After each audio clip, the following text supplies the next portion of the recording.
Hello, everyone. And welcome to tonight's live stream, which is titled Interviewing as a Recent College Grad. When it comes to interviewing for a job is stressful enough as a seasoned professional. However, it's even more stressful when it comes to an actual college grad because, in a mindset of a college grad, they've spent the last 4 or 5 years, depending on the type of major you got, working hard, studying hard, stressed out, and things of that nature for the hopes of the opportunity to working for a corporation or a nonprofit or whatever have you, right? Everyone who goes to college wants some sort of job opportunity. They're not investing their time, their money, their effort, and energy just for the fact of, ooh,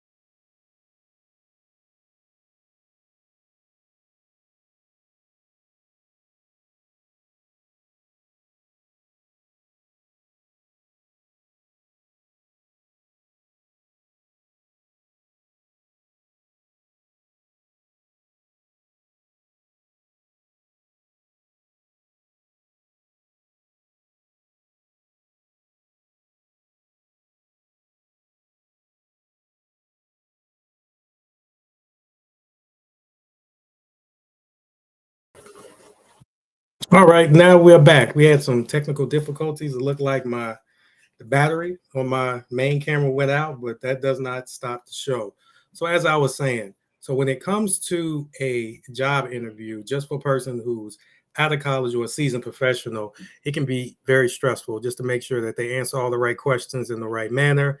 And more importantly, they have a good impression on the employer. But it's even more stressful when it comes to a actual job, actual college graduate, because this is their first job out.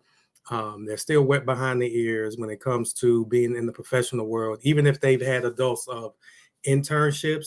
An internship is nothing compared to your first full-time job. And one of the milestones that you have to accomplish to get an actual job is go through the actual interview process. So, what I'm going to do today is talk about the importance of being prepared or prepared as much as possible for your job interview as a recent college graduate. So, if you just graduated, this live stream will be for you. Or if you are in the process of your senior year in college, you still want to get your pen and get your paper so you can take notes, because what I'm about to tell you will give you a better understanding of what it's like when you actually go through an interview process, right? So, the first pillar that I want to talk about is how to make a first good impression in an interview, right? You gotten to the point where your resume looks good, you've gotten the phone call, you actually on site. So, you want to create a very good impression. First impressions are lasting impressions. So, what I'm going to do is give you 4 easy things that you can do to make a good impression even before you open your mouth at the actual interview. So the first piece is understand the importance of overall research. Research the company, research the initiatives, research the job. I want you to research because the research that you do will show how prepared you will be for the interview. Okay. And one of the unwritten rules when it comes to interviewing is, especially when it comes to people being nervous, there's nothing wrong with being nervous. Everyone gets nervous, whether you are a seasoned professional or you are interviewing for your first job. However, the more you are prepared, thus the more you know about the company, the position, the actual job, the less nervous you will be. Actually, I'm coming out with a new product, which is a workbook that specifically helps people craft the answers to their interview questions. And one of the things that I leverage in the entire book is the overall research that you have done when it comes to the interview. Because the more research you've done, the more intelligent you will sound, the more intelligent and more prepared you sound, the better off you will be. And the better off you'll be, the more you'll be able to impress the employer. The next thing is dress professionally. Now, I'm not saying you need to, as a college graduate, I understand that you have limited funds, but there is no excuse for you not to have some sort of professional attire. Even when it comes to you graduating, I wouldn't care if you wear the same attire that you use when you actually graduated, right? Because hopefully you're not showing up at graduation in some blue jeans, you dressing professionally in some way, shape, or form. Still utilize that, but you may want to take it up a notch. If need be, ask your family and your friends when they ask you what you want for your graduation gift. Ask them for a suit, some dress pants, something um, that will give off a professional image. I see too many college graduates use the excuse of not being able to afford a suit, knowing that a suit could cost you $100 to $200, which is something that you could possibly save up. The excuse of I'm a broke college student or a broke college graduate, you need to throw that out the window. Stop using that as an excuse and figure out a way where you can dress professionally, because these interviewers, they are judging you the very moment that they even see you, minute one, second one, and they're viewing you based off of your overall attire. Once again, you don't necessarily have to have a Brooks Brothers suit or a $7 million attire, but a nice suit, iron shirt with a tie, ladies, if you a nice professional dress, shirt, slack, something that shows off your overall professionalism, because they are judging you as soon as you step in the door, as soon as they see you, whatever have you. So you want to be prepared. No more using the excuse, I don't have the money. Knowing that you have to interview in front of a group of people for a job, you should make it mandatory for at least for you to get one professional attire when it comes to interviewing. You can wash and reuse that suit or reuse that shirt and blouse as many as you can, but don't make the excuse because you don't have the money. You may have resources, and there are other organizations that you can actually go to that will give you interview clothes. You just have to do your research and figure out where you can find these resources. Okay. The next thing is communicate effectively. You don't have to sound like you are, unless you are a Harvard, Yale grad student or whatever have you. You don't necessarily have to sound super duper professional, but you want to talk as if you are being judged and you are being monitored, because actuality you are, based off of the questions you ask, based off of how you answer them, even the time that you take to answer the questions, all will be judged. And as you communicate more effectively, the better off you will be. And one of the ways people ask me, well, how can I communicate effectively?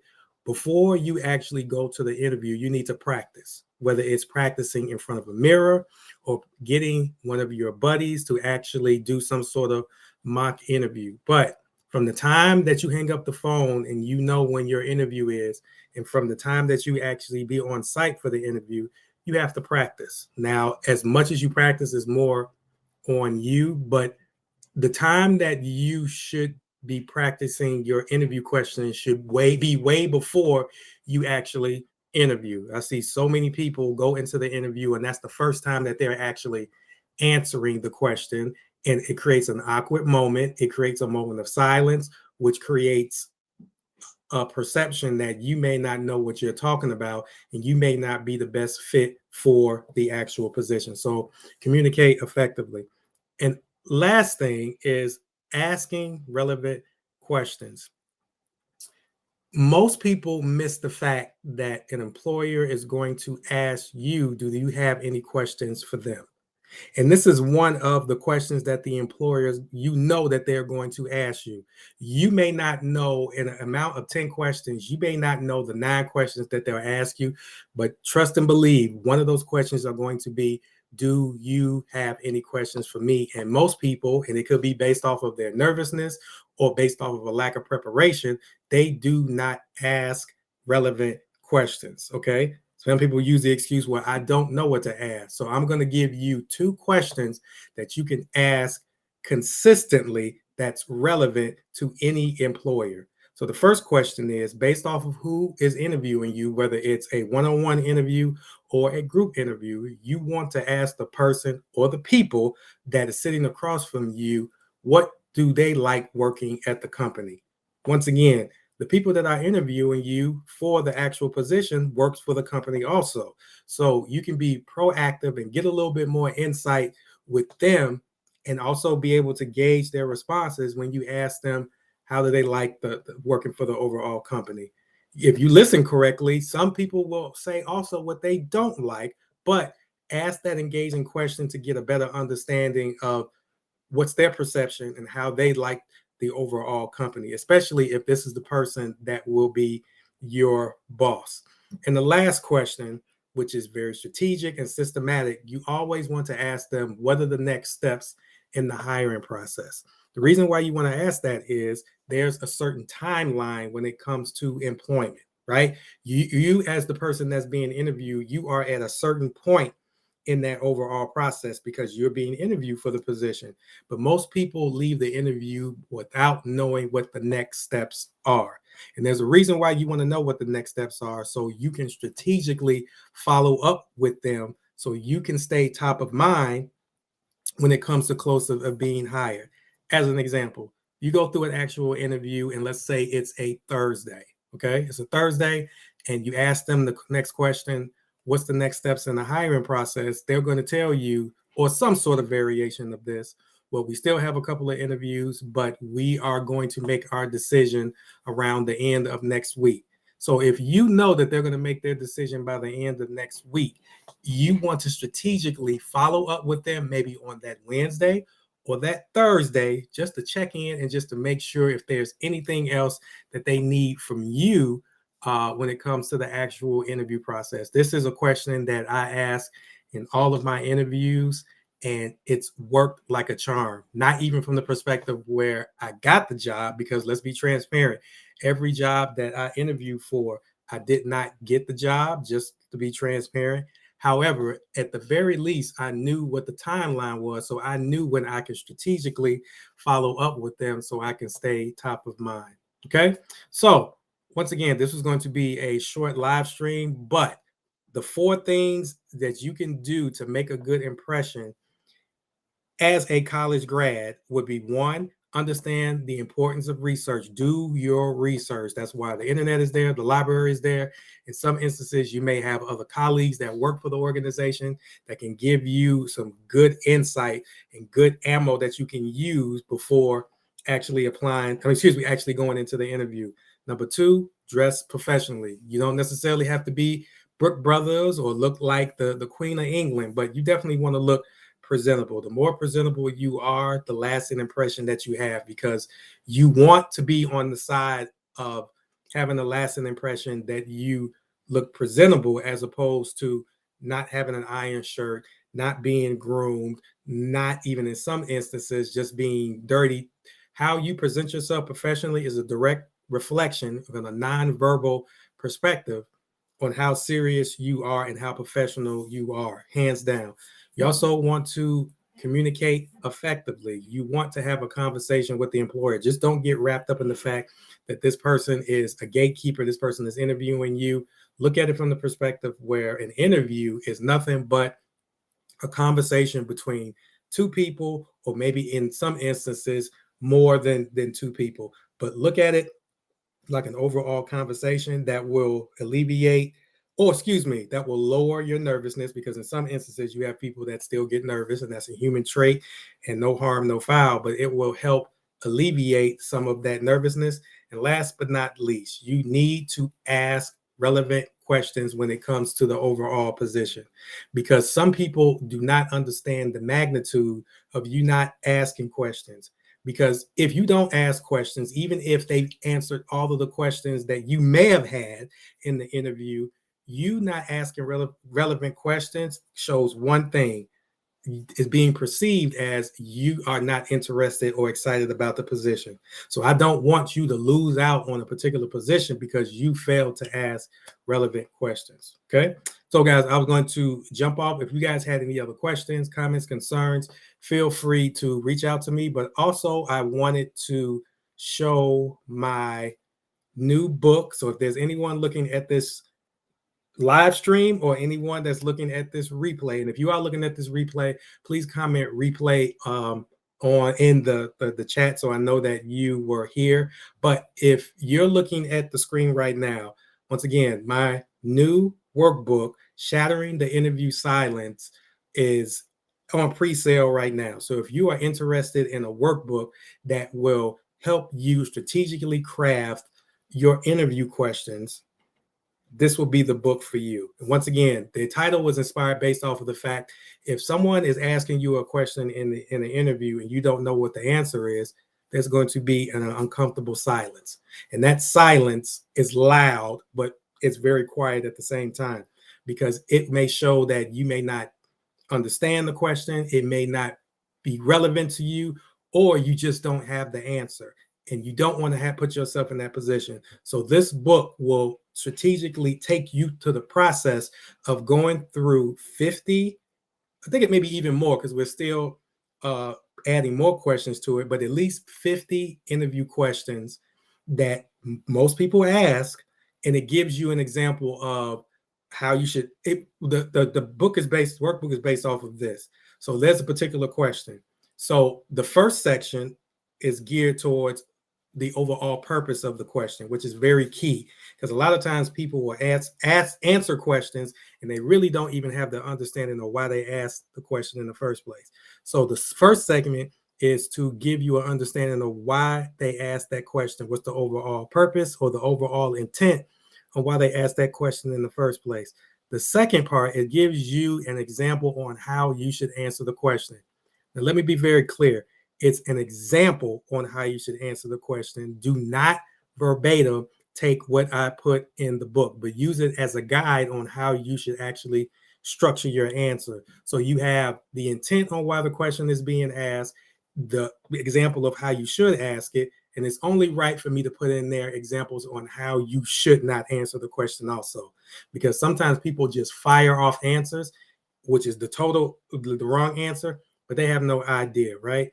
So after it goes through that process, you'll be able to craft your answer by asking other strategic questions that will point you in the right direction. Because the overall goal is, if you go through the process of crafting your own answer based off of your experience, your resume, and other resources, you'll be able to remember that question because it's coming from you. Once again, you're not trying to memorize the answer, you are crafting it. And crafting your answer will give you the best understanding on how to strategically answer that question that puts you in the best light. Okay, so the book workbook right now is on pre-sale for $37.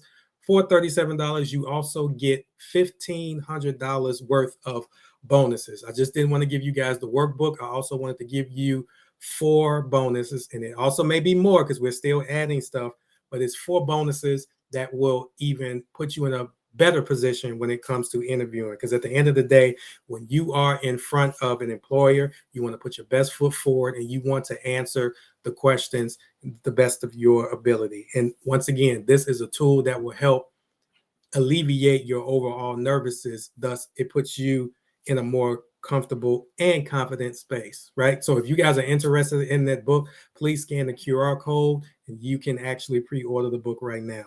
Once again, my name is Eric B. Horn. Thank you guys for taking the time out and learning some of the things that you need to do when it comes to interviewing as a recent college graduate. Later.